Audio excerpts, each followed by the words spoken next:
Hi everyone, मी विश्वानी आपल्या सगळ्यांचं स्वागत करते अजून एका छानशा व्हिडिओमध्ये। तर बघा, संध्याकाळ झालेली होती आणि दुपारी भांडे वगैरे वॉश करून ठेवलेले होते आणि ते रॅकला लावायचे बाकी होते। सो आता म्हटलं चला अगोदर ते काम करून घ्यावं, कसं नंतर अजून भांडे पडतात, मग ते भांड्याची जाळी रिकामी पाहिजे भांडे ठेवायला। सो मग म्हटलं चला अगोदर भांडे वगैरे वॉश करून घ्यावे, रॅकला लावून घ्यावे। आणि मग मी लावून घेत होते आणि वेदांचं हॉलमध्ये खेळणं चालू होतं। सो नंतर मग भांडे वगैरे झाले लावून। सो बघा, इकडे वेदांत खेळत होता। ॲक्च्युली ते माझा साडीचा बॉक्स होता, सो त्याबरोबर तो खेळत आहे। त्याला काही मिळालं की त्याच्याबरोबरच खेळत बसतो, त्याचं काही नाही असं खेळण्यासाठी। एक जर गोष्ट त्याला भेटली ना तर त्याच्याच नादी लागतो तो।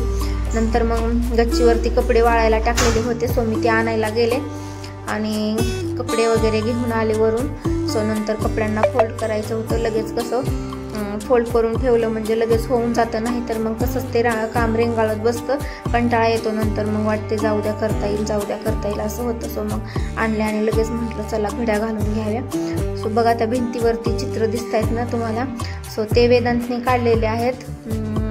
सगळ्या भिंतीवर असंच केलेलं आहे। आणि ॲक्च्युली मागे आम्ही परत एकदा कलर पण केला होता घराला, खूप घाण दिसत होतं। सो त्यासाठी घरच्या घरी काही नाही, पण कोणी आल्यावर वगैरे चांगलं वाटत नाही, सो त्यासाठी मग आम्ही कलर केला होता। पण परत अजून त्याने डबल तेच तसंच केलं होतं तसंच। सो म्हटलं जाऊ द्या, आता तो अजून लहान आहे, त्याला काही कळत नाहीये, कितीही सांगितलं तरी किंवा आपण किती वेळेस कलर केला तरी तो तेच करणार, म्हणून मग आता आहे तसं ठेवलेलं आहे, जाऊ द्या म्हटलं बघा येईल नंतर। सो मग नंतर घड्या वगैरे केल्या आणि कपाटामध्ये नेऊन ठेवले कपडे सगळे। आणि इकडे वेदांचं माझी चप्पल ट्राय करत होता। ॲक्च्युली सँडल मी नवीन घेतलं होतं, सो त्याला तो खूप आवडलेला आहे आणि तो घालून बघतो। सो बाहेर घालून चालून बघत आहे कसं वाटते कसं नाही ते बघा। आणि नंतर मग बॅगमध्ये गावाकडनं बॅग आणलेली होती आणि ती रिकामी करण्याची बाकी राहिलेली होती आणि त्यामध्ये साड्या काढून ठेवलेल्या ठेवून द्यायच्या होत्या परत, कारण गावाकडे जायचं होतं ना, म्हणून त्यामधल्या साड्या मी बाहेर काढून ठेवलेल्या होत्या। आणि मग आता म्हटलं चला वेळ आहे तोपर्यंत करून घ्यावं हे पण काम। खूप दिवस झालं म्हणते करेल पण करणं काही होतच नाही, बाकीचेच कामं निघतात मध्ये रोज एक काम गावाकडनं आल्यापासून असंच चालू आहे। आणि अजून खूप सारे कामं पेंडिंग आहेत, पण करायचे आहेत, पण मन पण नाही लागत, कारण खूप बोर पण होत आहे गावाकडनं आल्यावर। कसं सगळ्यांमधून आलं का सडनली इकडे एकटं पडल्यासारखं वाटतं सवय लागेपर्यंत, आणि जास्त दिवस गावाकडे राहिलं का असंच होतं। त्यामुळे गावाकडे गेलं की 4-5 दिवसामध्ये यायला पाहिजे लगेच, नाहीतर मग खूप असं बोर होतं आल्यावर इकडे आपण। सो मग ती बॅग मी एम्प्टी करून घेत होते आणि त्यामध्ये फक्त साड्या ठेवत होते। बॅगमध्ये आहेत तेवढ्या साड्या मी गावाकडे घेऊन गेलेले होते। आणि ही वरची साडी आहे पर्पल कलरची कॉपर बॉर्डरमध्ये, ती आत्याने घेतली होती मला, आत्ता त्यांच्याकडे गेले होते मी, तिने बोलवलं होतं मला, सो तिने घेतली होती। आणि मग बाकीच्या साड्या मी घरीच जाता वेळेस काढून ठेवलेल्या होत्या बॅगमध्ये, आणि मग तेच आता भरून ठेवत आहे। कसं आता एकदा भरून ठेवलं म्हणजे निवांत होऊन जातं, कारण डेली तर साड्यांची मला गरज पडतच नाहीये। सो त्यासाठी मग एकदा बॅग पॅक करून ठेवून दिली की होऊन जातं आणि व्यवस्थित साड्या राहतात पण, नाही तर मग असं इकडे तिकडे हे ते होतं। आणि ब्लाऊज पण ठेवून दिले त्यामध्येच, जे की एक्स्ट्राचे ब्लाऊज होते ते, आणि साड्यांवरचे ब्लाऊज साड्यांच्या फोल्डमध्येच ठेवून देते मी, म्हणजे कसं पटकन जेव्हा आपल्याला पाहिजे असते तेव्हा आपल्याला पटकन मिळतं, ते इकडे तिकडे सापडण्याची गरज पडत नाही। आणि एक्स्ट्राचे ब्लाऊज वरती ठेवून दिलेले आहेत, सो जे की साड्यावरचे नाहीत, असं कोणत्याही साड्यावरती मॅच होईल असे ब्लाऊज।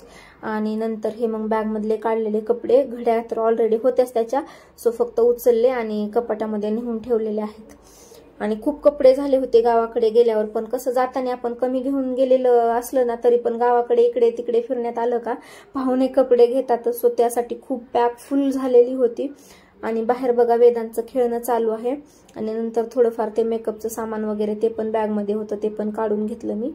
आणि नंतर मग वेदांत खेळून आल्याच्या नंतर थकून गेला, सो त्याला भूक लागली होती आणि म्हणत होता दूध प्यायचंय, सो त्याला दूध दिलं प्यायला। आणि त्याचं चालू होतं मला बॉर्नविटा टाकून पाहिजे त्यामध्ये, सो बॉर्नविटा टाकला। आणि नंतर त्याने पसारा केलेला होता तो आवरायचा पण होता। आणि नंतर बघा त्याचं खिडकीमध्ये खेळणं चालू आहे त्या कर्टनला, ऍक्च्युली दिवसभर खिडकीमध्येच खेळत असतो तो. एक मधून झालं की बाहेरचं झालं की मधून असं त्याचं चालू होतं. आता बघा बाहेर जाईल आणि बाहेरून उभा राहील खिडकीमध्ये जाऊन. खिडकीच पाहिजे असते त्याला. आणि नंतर मग सगळं आवरल्यावर झाडून वगैरे काढायचं होतं. सो ते मी झाडत आहे आता. किती दिवसभरामध्ये कितीही झाडून घेतलं ना तरी असं खूप घाण करतोच वेदांत सारखं. म्हणजे काही ना काही त्याचा पसारा काढणं चालूच असतं. आणि सगळ्यात जास्त म्हटलं तर त्याला पेपर खेळायला पाहिजे असते. एरोप्लेन करत बसतो पेपरचे. आणि पूर्ण घरामध्ये सगळे पेपर करून ठेवत असतो. सो मला दिवसभरामध्ये खूप वेळ झाडून काढावं लागतं. अनकाउंटेबल असेल ते माझ्यासाठी दिवसभरामध्ये. सो बघा. आणि नंतर झाडून झालेलं आहे. आता म्हटलं चला आता संध्याकाळच्या स्वयंपाकाची तयारी करावी. सो संध्याकाळी मला बनवायची होती वांग्याची भाजी. आणि मग वांगे वगैरे कट करायला घेतले. आणि अगोदर मला वाटलं होतं असं भरले वांग्यासारखं करावं, फक्त 4 कट देऊन असं छोट्या छोट्या फोडी न करता. पण नंतर वाटलं चला आता फोडी करूनच करावं, कारण खूप दिवस झाले असं वांग मी बनवलंच नाहीये फोडी करून. सो मग फोडी केल्या आणि नंतर सगळे वांगे कट करून घेतले. केव्हा तरी तसं भरल्या वांग्यासारखं छान लागतं, पण सारखं सारखं नाही. आणि मी सहसा तर तसं भरल्या वांग्यासारखंच करत होते आणि खूप दिवस झालं. म्हटलं चला मग आता हेच करूया. सो असंच कट केलं आणि नंतर पूर्ण वांगे वगैरे कट करून झाल्याच्या नंतर बघा लगेच फोडणी टाकून घेतली. कढईमध्ये तेल टाकलं, मोहऱ्या टाकल्या, जिरे टाकले. आणि मी लसूण टाकत नाही ऍक्च्युली. सहसा मला लसूण कोणत्याच भाजीमध्ये आवडत नाहीये. केव्हा तरीच मी यूज करत असते, फक्त कधी सांबार वगैरे करायचा असेल तर. नाहीतर एव्हरीडे मी बिलकुल लसूण वापरत नाही. मला लसणाचा फ्लेवर अजिबात आवडत नाही. आणि कसं माझ्यामुळे बाकीच्यांना पण खायला भेटत नाही. आणि कसं आम्हाला अशा भाजीची सवय झालेली आहे, बिना लसूणची भाजी. सो सवय झाली आहे आता. आणि जेव्हा केव्हा लसूण टाकलेली भाजी खाल्ली ना तेव्हा त्या भाजीला मला चवच लागत नाही, कारण मला अशी भाजी खायची सवय झालेली आहे. सो आणि कसं माझ्या लग्नाच्या अगोदर पण गावाकडे म्हणजे माझ्या माहेरी माझी आई पण कधीच लसूण टाकत नव्हती, कारण मला आवडत नाही. सो त्यासाठी. आणि आता बघा भाजीला फोडणी वगैरे टाकून दिली. नंतर ते भाजी वांग्याची देठ वगैरे कचऱ्यामध्ये नेऊन टाकले. सो भाजी शिजत आहे. आणि नंतर मग पीठ वगैरे मळायला घेतलेलं आहे. ऍक्च्युली झालं असं, वेदांतला सपक भाजी काढायची असते. सो मी त्यासाठी त्यामध्ये चटणी टाकलेली नाही. नंतर जेव्हा भाजी शिजेल तेव्हा काय करणार, सपक भाजी काढून घेणार साईडला वेदांसाठी. आणि नंतर मग पुन्हा वरतून अजून काळा मसाला टाकून फोडणी टाकणार आहे. ऍक्च्युली तडका टाकणार आहे. सो त्यासाठी असं ब्लाइंडच केलेली आहे सध्या तरी. आणि मग भाजी शिजत आहे तोपर्यंत पीठ पण मळून घ्यावं म्हटलं. आणि कसं थोडं अगोदर पीठ मळून ठेवलं, 10-15 मिनिटं रेस्ट दिला पिठाला, तर छान चपात्या होतात. नाही तर लगेच केलं ना चपात्याला खूप क्रॅक पडतात आणि चपात्या अजिबात बिलकुल छान होत नाहीत. आणि मग माणसं कसं इंटरेस्ट पण जातो चपात्या करण्याचा. सो म्हटलं चला बाकीचं आवरेपर्यंत पीठ पण भिजणार आहे चांगलं. तर बघा जस्ट आता फ्रेश वगैरे झालेले आहे आणि वेदांत गच्चीवर खेळतो आहे त्याच्या फ्रेंड बरोबर. आणि आता माझी भाजी वगैरे तर शिजत आलेली आहे बघा. आता फक्त चपात्या करण्याचं बाकी आहे. सो चला आता मी ते करून घेते. आणि तर आजचा व्हिडिओ तुम्हाला कसा वाटला कमेंट करून नक्की सांगा. तर चला आजचा व्हिडिओ कसा वाटला नक्की सांगा आणि भेटूया पुढच्या व्हिडिओमध्ये. तोपर्यंत बाय अँड टेक केअर.